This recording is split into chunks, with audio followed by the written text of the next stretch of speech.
Contrasting Views on Life Success. Xiefeng, June 20th, 2013.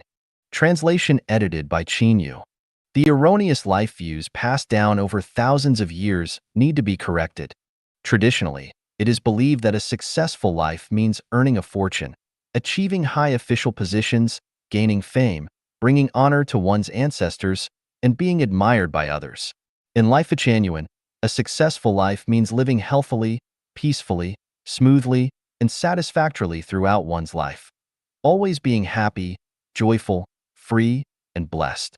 In the past, we believed that in order to lead a happy, joyful, free, and blessed life, certain prerequisites were necessary. The primary condition was to possess wealth, assets, and a substantial material foundation. Simultaneously, one needed to stand out among others, making people around them admire, envy, and look up to them. How could one achieve all of this? Confucianism taught that in books, one can find houses of gold, and in books, one can find faces as fair as jade. To become an extraordinary individual, one had to study diligently and exhaustively. Only through excellence in education can one gain recognition and official positions. Only with fame and authority can one amass wealth, allowing them to accumulate great fortunes. In the Qing dynasty, a virtuous magistrate for 3 years, amassing 100,000 silver taels. Even if one chose the path of an honest official, they could still acquire a substantial sum. However, if someone was even slightly greedy, their earnings over 3 years would surpass 100,000 silvers. At that point, they could have whatever they desired, whether they craved respect, beauty, or even supernatural favors. Nevertheless, does this represent a successful life? Even if it did, how many people could truly enjoy such a life of luxury? Thousands of troops and horses pass a single log bridge, but how many can make it across? Some fall off, get injured, or even drown in the river.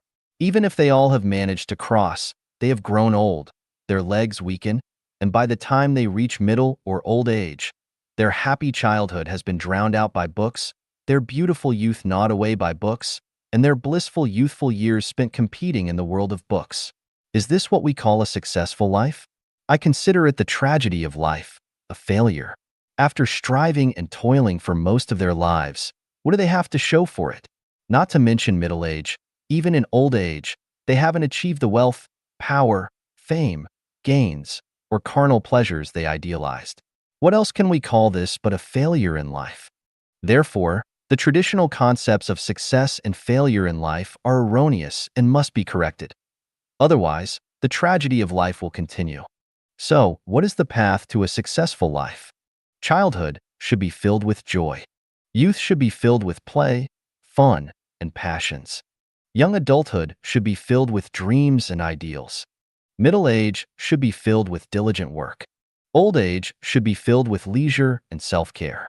Reaching the end of life with no regrets, no hates, and no unfulfilled desires, being content and smiling even in the tomb, is an ideal and successful life because it aligns with the way of the greatest creator. Is it possible to achieve this? The answer is, undoubtedly. Where is this path? Answer: it can be found in the second home created by Life Genuine. 生命禅院的返老还童长生不老观. Life Genuine's view on rejuvenation and longevity. Xiefeng, July 21st, 2013. Translation edited by Qin Yu. Rejuvenation and longevity, a desire and pursuit that humanity has cherished for thousands of years, from emperors to common people. Qin Shi Huang dispatched Su Fu with 3,000 men and women to the Penglai Fairy Island in search of the elixir of immortality. It is said that Li Shimin, the Tang Dynasty emperor, died after consuming elixirs like Elixir of Immortality and 5 Stones Powder. Peng Zhu, a legendary figure, lived for over 800 years and had 50 marriages. In the Bible, Adam lived for over 900 years. Li Qingyun, a Chinese herbalist in the late Qing dynasty and early Republic of China, lived for 256 years. He had 24 wives and continued teaching at a university even when he was 200 years old. Both the New York Times and Time magazine reported on his longevity. Ordinary people hope for a long life, while practitioners aspire to have forever white hair and youthful appearances, with an air of immortality and profound wisdom. Everything has a natural lifespan, and scientific research indicates that human cells undergo approximately 50 divisions from conception, with each division taking around 2.4 years. As a result, the natural lifespan of a human is estimated to be 120 years. Scientists at the University of California, Berkeley, have identified a longevity gene that can reverse cell degeneration related to aging by extending the cell division cycle. If the cell division cycle could be extended to 5 years, people might live to be 250 years old, while a 10-year cycle could lead to a lifespan of 500 years, and a 20-year cycle could result in living to 1,000 years.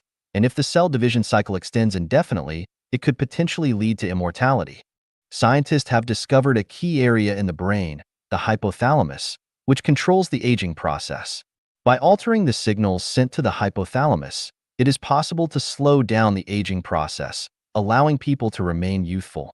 They have also found that when the pituitary gland shrinks, the human body rapidly ages.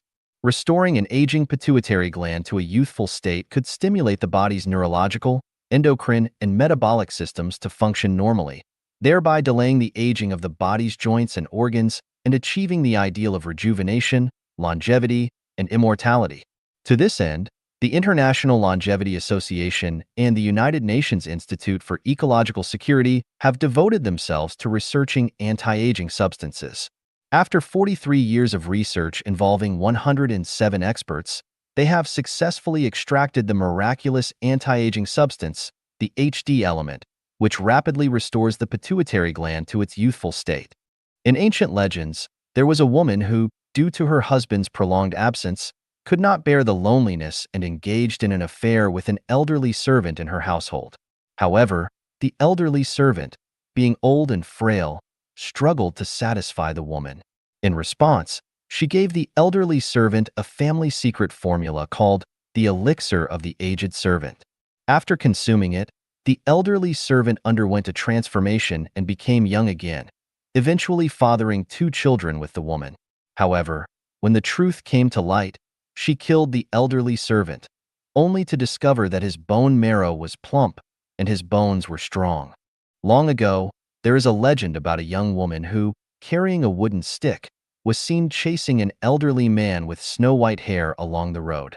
Bystanders were outraged and tried to intervene, only to discover that the young woman claimed she was chasing her own son.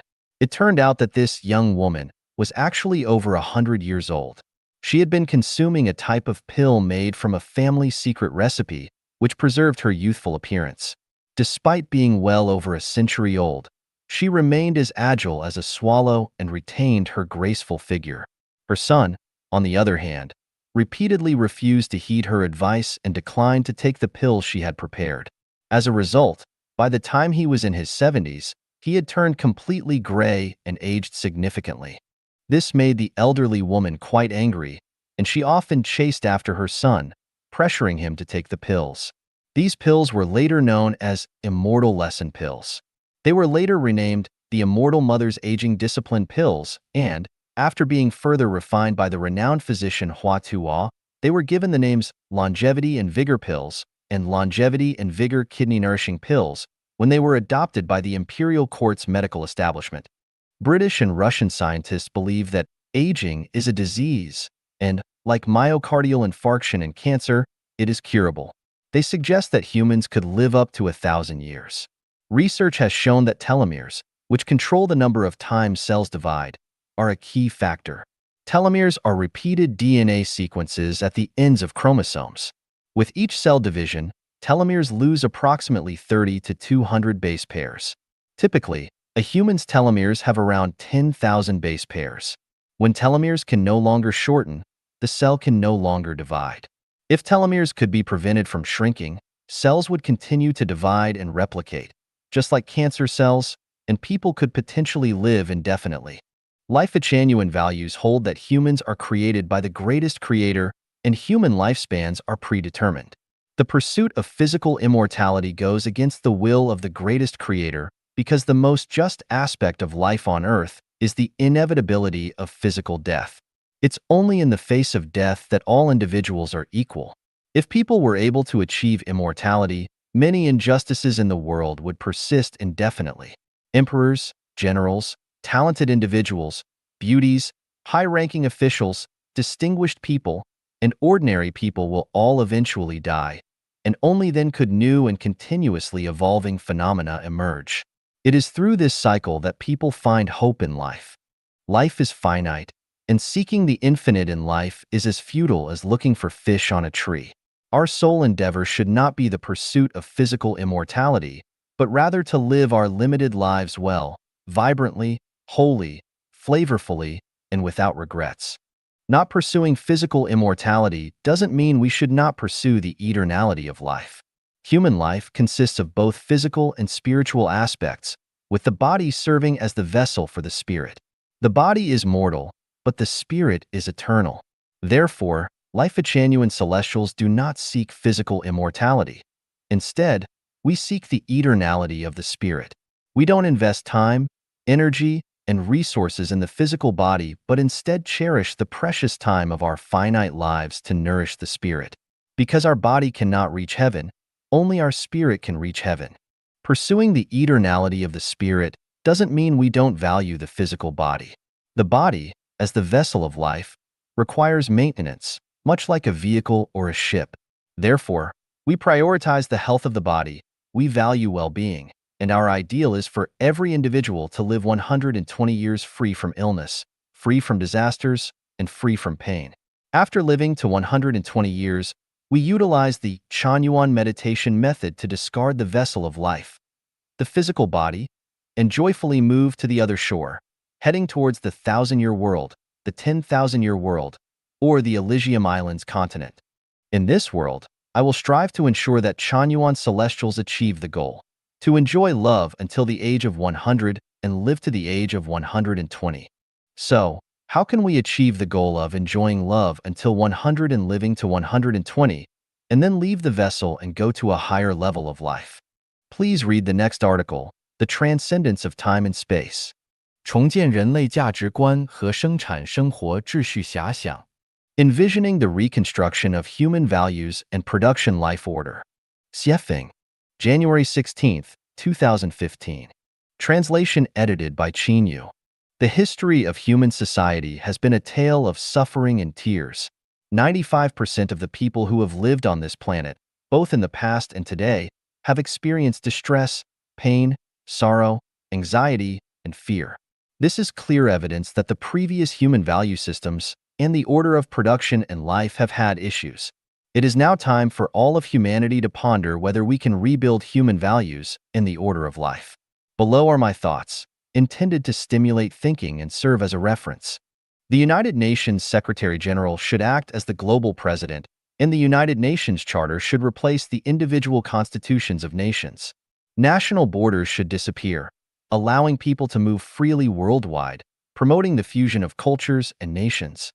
The global president must be unmarried, without a family or children. Political parties are the result of a struggle for interests.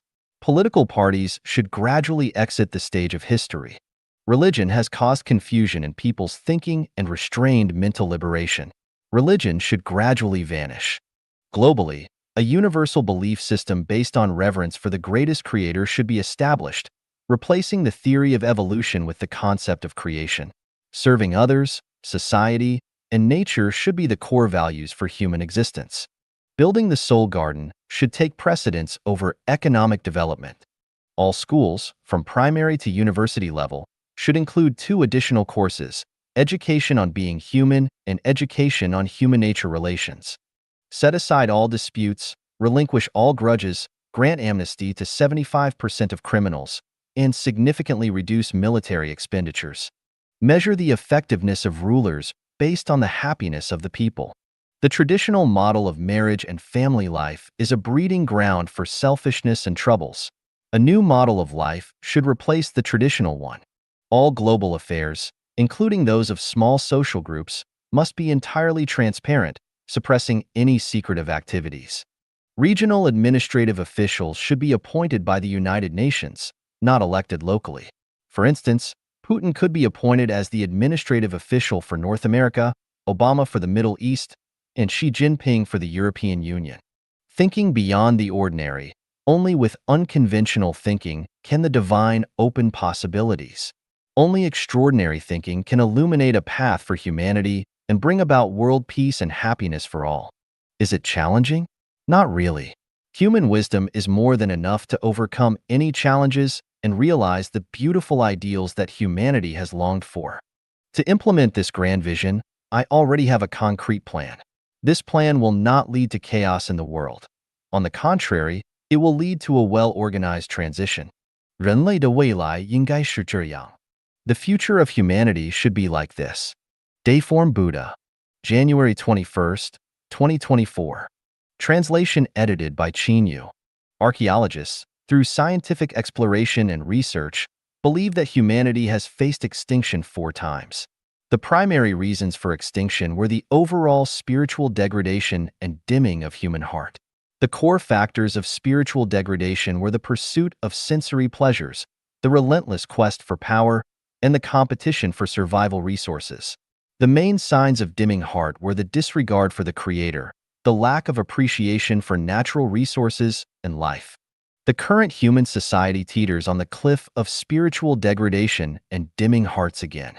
Its main characteristics include an obsessive pursuit of wealth, boundless greed, extravagant squandering, insatiable desires, and a frenzy for competing for survival resources, comparable to the levels preceding the 4 previous human extinctions. Humanity faces an imminent crisis. I am pointing out the path for humanity to ponder its future. Choosing the path of socialist collectivization means that the toiling masses can only live in poverty, but the overall human lifespan will extend. Opting for the capitalist path of market-oriented capitalism means that the toiling masses can lead affluent lives, but the overall human lifespan will shorten. Neither socialism nor capitalism is an ideal path.